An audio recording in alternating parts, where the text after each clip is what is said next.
Assalamualaikum warahmatullahi wabarakatuh. Yang terhormat Bapak Muhammad Irfan Septiar selaku dosen pembimbing algoritma dan struktur data. Di sini saya Muhammad Rio Dwi Pangga dengan NIM 048 angkatan 23 akan menjelaskan UAS algoritma dan struktur data kelas dari kelas B. Nah, pertama ini ada soal nomor satu, yaitu truncatable dan rotatable prime challenge. Modul kriptografi Konoha hanya menerima bilangan BPT, yaitu bilangan prima transformatif, yaitu bilangan yang terpenuhi. Satu, alternating truncatable, hapus digit kiri kanan secara bergantian, semua hasilnya itu harus prima. Yang kedua itu ada rotatable. Semua rotasi kiri dari bilangan juga harus prima. Nah, yang ketiga itu ada mirror transcatable. Bilangan dibalik dulu atau dicerminkan, lalu dicek lagi seperti poin nomor satu. Yang keempat itu bilangan tidak boleh mengandung angka nol. Nah, ini adalah kode yang sudah saya buat. Nah, fungsi-fungsi dari penunjang classify BPT itu yang pertama ada kita ngecek dulu bilangan tersebut itu prima atau bukan. Kalau misalnya bilangannya kurang dari dua, maka bukan prima. Jika bilangannya itu dua dan tiga, maka bilangan tersebut prima. Nah, jika bilangannya habis dibagi nol, maka bilangan tersebut tidak prima. Dan jika bilangannya itu eh, bukan bilangan prima, maka akan menghasilkan return false. Selanjutnya, eh, digits to number itu untuk mengubah kumpulan digit dalam bentuk DQ menjadi bilangan bulat. Nah, kalau untuk yang number to digit stack itu mengubah angka menjadi susunan digit dalam DQ tanpa slicing atau indexing. Nah, terus untuk left trunk checks itu mengecek hasil penghapusan digit dari kiri ke kanan satu persatu tetap menghasilkan bilangan prima. Sedangkan untuk right trunk check itu kebalikannya. Selanjutnya itu ada yang alt trunk checks. Nah, ini tuh menggabungkan dua pengecekan truncation. Nah, yang selanjutnya itu ada rotation check. Nah, itu kita mengecek apakah hasil rotasi digit dari kiri tetap merupakan bilangan prima atau bukan. Nah, yang terakhir itu kita cek mirror numbernya, yaitu membalikan digit dari angka 6.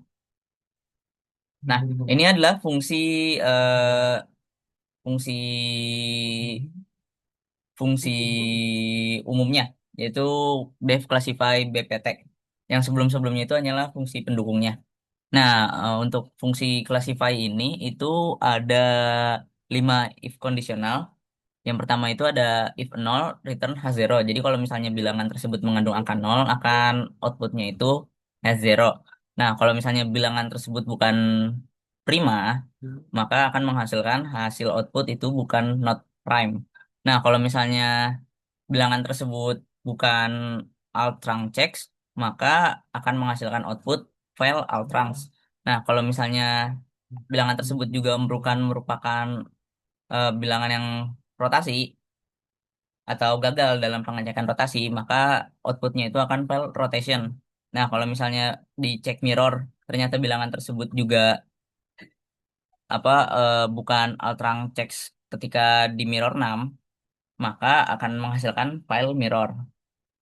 Nah, adapun 5 contoh yang sudah saya input itu ada nomor 373 itu outputnya valid karena lolos semua persyaratan mulai dari prima, terang, terus rotasi sama mirror. Nah, kalau untuk yang 197 hasilnya fail out terang itu karena 197 ketika jadi 97 dan jadi 9, 9-nya itu bukanlah bilangan prima.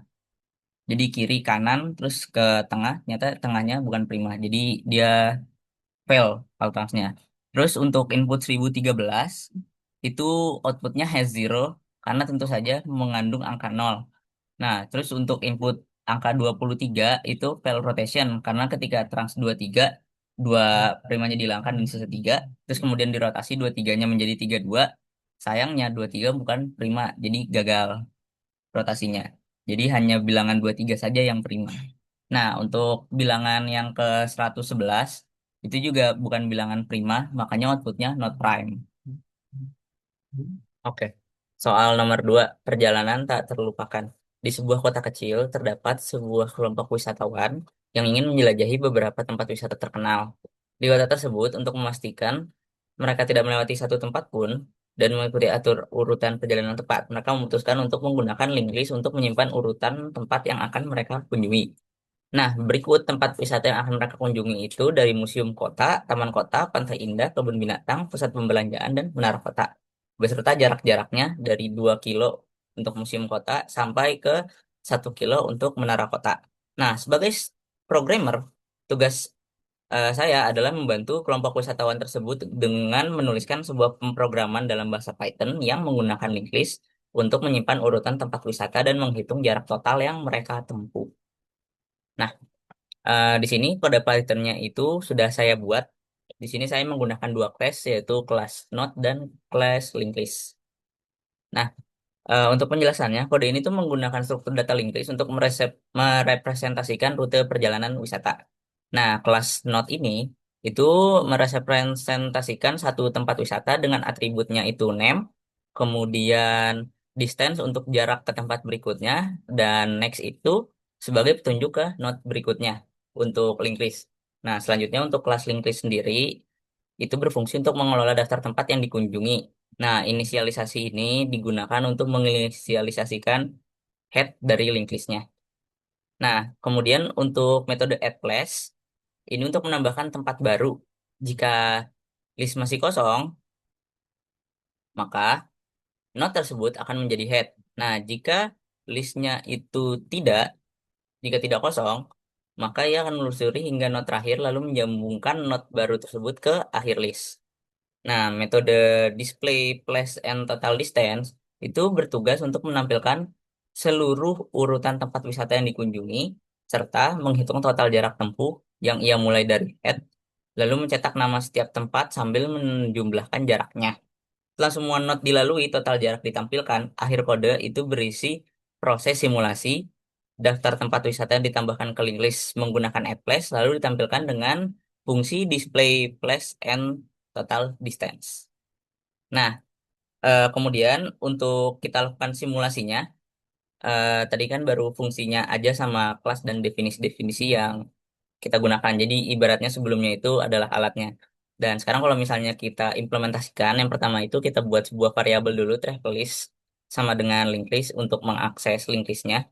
Jadi kemudian itu akan ada travel list.addPlace. Jadi kita menggunakan fungsi eh add place-nya ini name dan distance. Di sini name distance itu museum dan kota. Jadi museum kota sebagai name dan dua itu sebagai distance-nya. Nah, ini kita masukkan add place-nya semua dari museum kota sampai menara kota. Jadi akan ditambahkan secara berurutan berdasarkan nama dan jarak. Kemudian tempat-tempat museum kota, kemudian link list ke taman kota, kemudian ke pantai indah, ke kebun binatang, pusat pembelanjaan, dan menara kota untuk yang terakhir. Nah, selanjutnya, kita akan menggunakan fungsi display place and total distance. Nah, ini tuh untuk mencetak semua tempat wisata yang dikunjungi, kemudian menghitung dan menampilkan total jarak perjalanan. Nah, setelah kita gunakan apa namanya fungsi display place and total distance, itu akan mengeluarkan sebuah output urutan tempat wisata yang dikunjungi. Dari museum kota, taman kota, pantai indah, kebun binatang, pusat perbelanjaan, dan menara kota, total jarak yang ditempuh itu 14,5 kilometer. Jadi dapat disimpulkan program yang saya buat berhasil mencatat dan menampilkan urutan kunjungan tempat wisata serta menghitung total jarak yang ditempuh sesuai dengan urutan yang telah ditentukan. Hal ini menunjukkan bahwa implementasi struktur linked list berfungsi dengan baik untuk menyelesaikan soal nomor 2. Selanjutnya ini ada soal 3 yaitu manajemen antrian di terminal kereta cepat. Terminal kereta cepat baru aja ada di negara Konoha dengan kapasitas 60 kursi per keberangkatan dengan jadwal keberangkatan setiap 15 menit. Melayani ribuan penumpang yang datang setiap harinya untuk memastikan layanan berjalan efisien dan aman.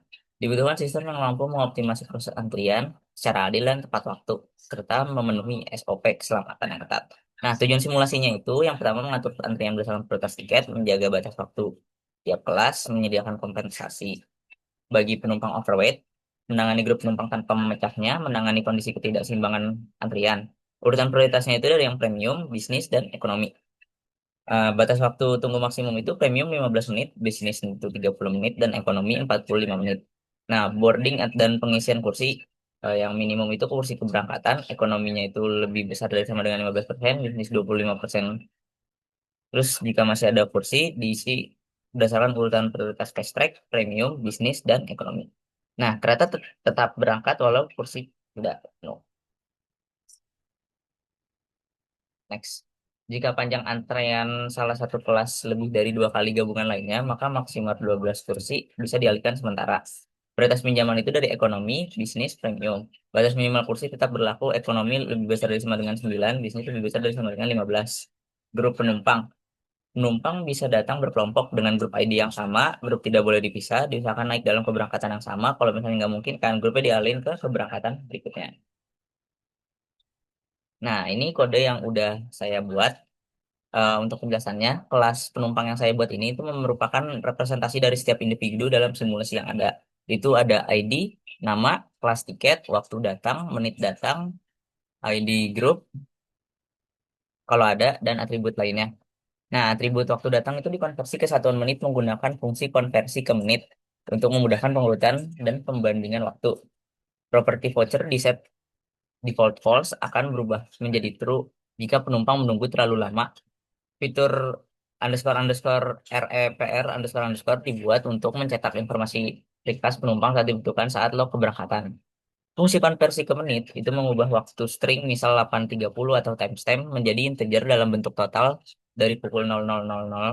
Ini penting agar kita dapat membandingkan kapan penumpang datang dan kapan boarding dilakukan. Contoh 8.30 akan dikonversi menjadi 510 menit. Sementara konversi ke format jam dilakukan kebalikannya, mengubah nilai menit menjadi konversi format string HH or source titik dua minute-minute. Misalnya 510 menjadi 8.30 untuk ditampilkan ke log. Nah, penjelasan kode selanjutnya ini, kode baca data penumpang. Fungsi ini tuh bertugas buat ngebaca data penumpang dari file eksternal baik dalam format Excel ataupun CSV menggunakan Pandas atau read CSV. Setiap barisnya ini bakal dikonversi menjadi objek penumpang jika kolom grupnya itu bernilai apa namanya strip.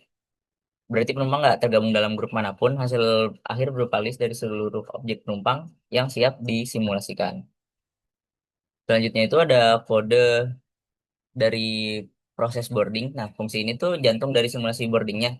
Menentukan siapa aja yang akan naik kereta dalam waktu tertentu. Prioritas pertama itu dari antrian voucher. Itu mereka yang memiliki fast track voucher karena menunggu terlalu lama. Jumlah kursi maksimumnya itu ada 60.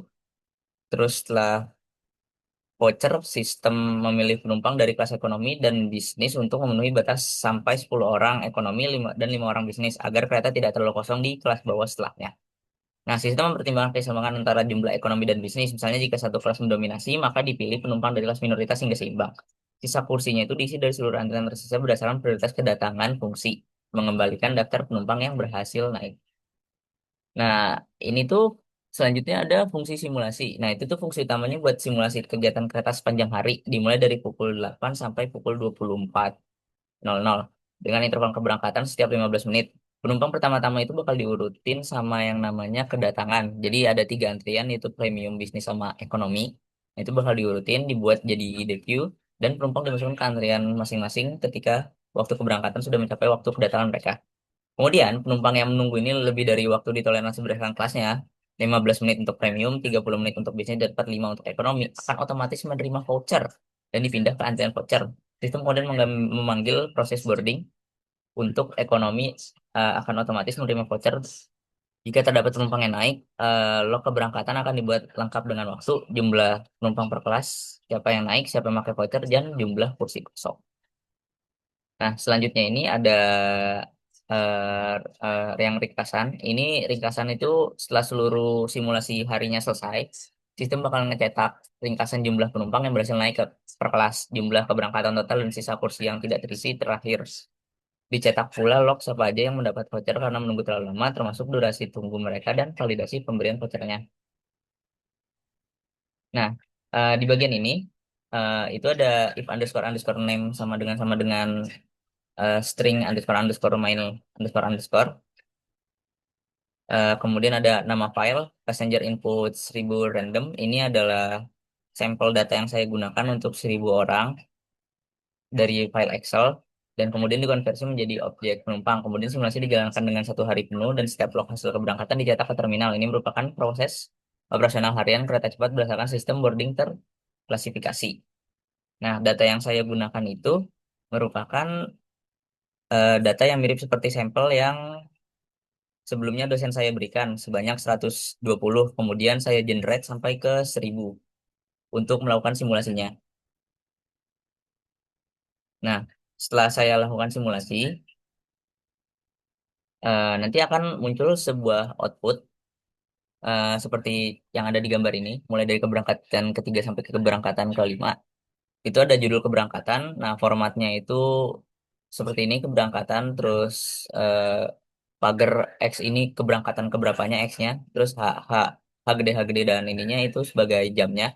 Nah, itu nandain urutan sama waktu keberangkatan setiap 15 menit. Terus buat penumpang per kelasnya itu kan dibagi menjadi tiga, premium, bisnis, sama ekonomi. Nah, setiap baris juga ngecantumin tuh jumlah penumpang sama ID penumpangnya. Jadi bisa kedetek nih penumpang mana aja yang masuk ke kelas tersebut. Nah, terus buat fast track vouchernya, jumlah penumpang kelas ekonomi yang diberi voucher prioritas digunakan saat jumlah kursi terbatas. Nah, untuk kursi kosong ini menunjukkan sisa kapasitas pada keberangkatan tersebut. Kalau misalnya nol, berarti keretanya berangkat dengan banyak antrian atau dengan penuh. Nah, kemudian untuk output yang kedua ini ada ringkasan selama 1 hari. Total penumpang yang terangkut selama 1000 itu di premium itu ada 178, bisnisnya 284, dan ekonominya 538. Kalau misalnya kita lihat, ini sebagian besar dari penumpang itu merupakan penumpang kelas ekonomi. Dan yang paling kecil itu proporsinya itu di penumpang tipe premium karena hanya 17%. Nah, jumlah keberangkatan yang kita jalankan juga selama 1 hari ini ada 18 kali, setiap 15 menit mulai dari pukul 8 sampai ke 12.30. Nah, buat total kursi yang tersedia itu ada 1080 kursi.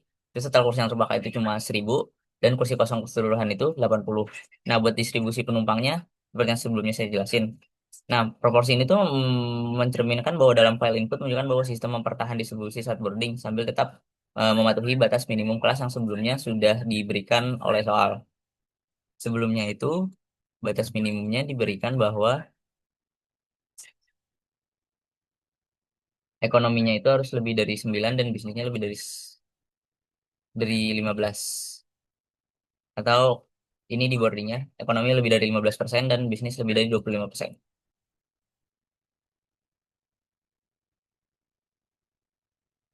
Oke. Nah, selanjutnya untuk output yang terakhir itu ada yang penumpang overweight sama fast track.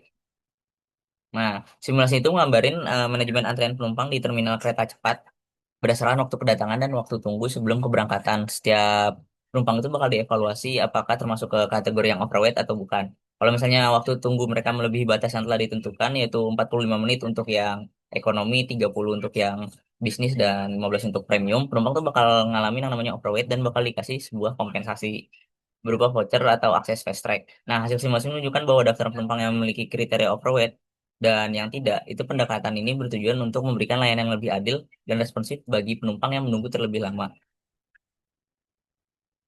Ya, selanjutnya ini ada soal keempat, yaitu misi kilat lintasan petir untuk CV. Nah, di Desa Konoha, unit transportasi cerdas baru saja menerima panggilan darurat. CV selaku arsitek jembatan tersohor sedang menunggu Desa Kota N untuk memimpin upacara peresmian jembatan Cakra pertama di dunia. Tanpa kehadirannya, ribuan warga dan tamu negara akan kecewa dan prestasi Konoha bisa tercoreng. Sayangnya, sang sahabat setia, yaitu Argi, terjebak di kota A. Seusai memeriksa generator angin, ia adalah satu-satunya ninja insinyur yang dipercaya CV untuk membawa golongan rancangan terakhir. Waktu terus berdetak, upacara dimulai saat matahari tepat di zenit. Nah, peta Intel menunjukkan belasan kota saling terhubung dengan rute beragam mulai dari jalan beraspal mulus, jembatan gantung yang rapuh, hingga terowongan bawah tanah bekas perang. Nah, setiap ruas itu memiliki jarak dalam bentuk meter, sekaligus tingkat keramaian berbeda-beda. Argi harus memilih jalur paling singkat agar tiba di kota N secepat kilat. Nah, tugas saya di sini sebagai koordinator navigasi yaitu yang pertama menentukan graf di bawah dari not A sampai N lengkap dengan bobot jaraknya. Yang kedua, tentukan lintasan tercepat yang dapat ditempuh oleh Argi dari kota A ke kota N. Tiga itu, hindari jalan memutar agar Siti tidak menunggu terlalu lama dan nama baik Konoha tetap terjaga. Next, oke. Nah, di sini peta A sampai ke kota N situ sudah saya gambarkan dengan bobotnya masing-masing. Nah, untuk menentukan lintasan tercepatnya, kita akan melakukan beberapa iterasi menggunakan algoritma Dijkstra agar mendapatkan lintasan tercepatnya. Nah, yang pertama itu kita lakukan iterasi satu. Iterasi satu itu dari A ke B, ke C, dan ke D. Itu masing-masing bobotnya 7, 6, dan 4. Di sini bisa dilihat bahwa bobot dari kota A ke kota D itu yang paling paling cepat, yaitu 4 meter saja. Nah, kemudian kita lakukan iterasi kedua. Iterasi kedua itu dari B ke E dan B ke F. Itu didapat sebanyak B ke E itu 10 dan B ke F itu 12. Nah, selanjutnya kita lakukan iterasi ketiga dari kota AC, menggunakan jalur AC kemudian CE atau CF. Nah, untuk CE itu didapat 8 dan CF didapat 11. Nah, ini jauh lebih cepat daripada kita melewati kota B kemudian ke kota E dan kota B kemudian ke kota F. Jadi kita harus menggunakan mengupdate-nya menjadi kota C dulu. Selanjutnya di iterasi keempat, kita menggunakan kota D terlebih dahulu dari kota A. Itu didapat jaraknya itu 13 dan 14. Ini masih jauh lebih banyak dibanding kalau kita dari kota C. Jadi selanjutnya di iterasi kelima, kita akan melanjutkannya itu dari kota CE dan kota CF. Nah, untuk iterasi kelima dimulai dari kota E terlebih dahulu, dari kota E ke G itu 8 plus 1 sama dengan 9, jadi jarak ke G itu kita dapat bobotnya 9. Kemudian dari E ke H itu kita dapat bobotnya 16, dan E ke I itu kita dapat 11, dan E ke J itu kita dapat 14. E ke J itu kita dapat 14. Nah, untuk iterasi keenam ini dari kota A, CF, kita F ke G itu kita dapat 16. Nah, 16 ini masih jauh lebih banyak daripada dari E kemudian ke G. Jadi, kita tidak menggunakan yang F ke G, tapi kita akan menggunakan yang E ke G. Jadi, tetap G-nya kita guna yang 9. Nah, selanjutnya itu untuk yang F ke H, jadi dari ACFA itu didapat 14. Nah, 14 ini jauh lebih pendek daripada kita dari E ke H, yaitu 16. Jadi, kita menggunakan yang F ke H diupdate. Kemudian untuk yang FI itu kita dapat bobotnya 14. Nah, ini jauh lebih besar daripada yang sebelumnya kalau kita menggunakan kota E. Jadi kita tetap menggunakan kota E untuk ke kota I. Nah, untuk kota F ke J itu didapat 12. 12 ini lebih sedikit dibanding E ke J. Jadi kita menggunakan F ke J untuk kota selanjutnya. Nah, selanjutnya untuk penentuan iterasi selanjutnya, iterasi ketujuh, itu kita harus menghitung jarak dari G ke A, G ke K, L, dan M. Untuk G ke K itu didapat 15, sedangkan G ke L itu 16, G ke M itu 17. Ini masih awalnya. Kemudian kita lakukan iterasi ke-8 jika kita dari kota H. Nah, dari kota H kalau misalnya kita H ke K, itu dapat 21. 21 ini masih jauh lebih banyak daripada G ke K, jadi kita tetap menggunakan G ke K. Kemudian HKL. HKL ini dapat 16. Nah, 16 ini sama dengan G ke L dan HKL. Jadi jaraknya ini G ke L dan HKL sama total jaraknya. Jadi tetap kita gunakan dua-duanya. Tidak diupdate tapi ditambahkan. Nah, yang selanjutnya itu ada HKM. HKM itu didapat 17. Nah, 17 juga sama dengan G ke M. Jadi H ke M dan G ke M itu jaraknya sama dari A CEGM dan ACFHM. Ya, selanjutnya iterasi ke-9 itu ada I ke K, didapat bobotnya itu 16. Nah, 16 ini juga masih lebih besar dari 15. Jadi kita masih gunakan yang K sebelumnya nih, yang G ke K sebanyak 15. Nah, selanjutnya I ke L. I ke L itu didapat bobotnya 17. I ke L. Nah, ini juga masih jauh lebih banyak nih. Jadi kita tetap gunakan H ke L dan G ke L, tapi tidak menggunakan I ke L. Nah, selanjutnya I ke M itu didapat 20. 20 ini jauh lebih banyak. Jadi kita masih tetap menggunakan H ke M dan G ke M. Tidak melakukan update. Nah, Di iterasi 10, setelah kita mendapatkan eh, GHI, kita lanjutkan lagi jika kita mengambil kota J. Nah, J ke K itu didapat bobotnya 16. Jadi kita tetap gunakan yang sebelumnya, yang 15 G ke K. Nah, terus untuk J ke L itu dapat 17. 17 juga masih jauh lebih banyak daripada KHL dan GL. Jadi tidak diupdate. Kemudian untuk JKM juga masih jauh lebih banyak. Jadi kita menggunakan HM dan GM. Nah, di iterasi ke-11 ini kita kan sudah mendapatkan 5 ya, yaitu GK, GL, HL, GM, dan HM. Nah, setelah kita hitung semuanya diiterasikan sampai ke N, didapat 22, 21, 21, dan 22. Di sini dapat disimpulkan bahwa ada dua rute tercepat. Dua rute tercepatnya itu, jika kita dari mulai dari kota G, L, N, dengan dapat 21. Kemudian dari H, L ke N, dapat 21. Nah, G-nya ini kalau kita tarik mundur ke awal, maka akan didapat lintasan tercepatnya itu setelah kita analisis, yaitu ACEGLN, dan lintasan kedua itu ACFHLN. Nah, kedua rute tersebut melewati titik-titik strategis dari jalur utama antar kota, terus menghindari ruas sempit, jembatan rapuh, atau daerah macet.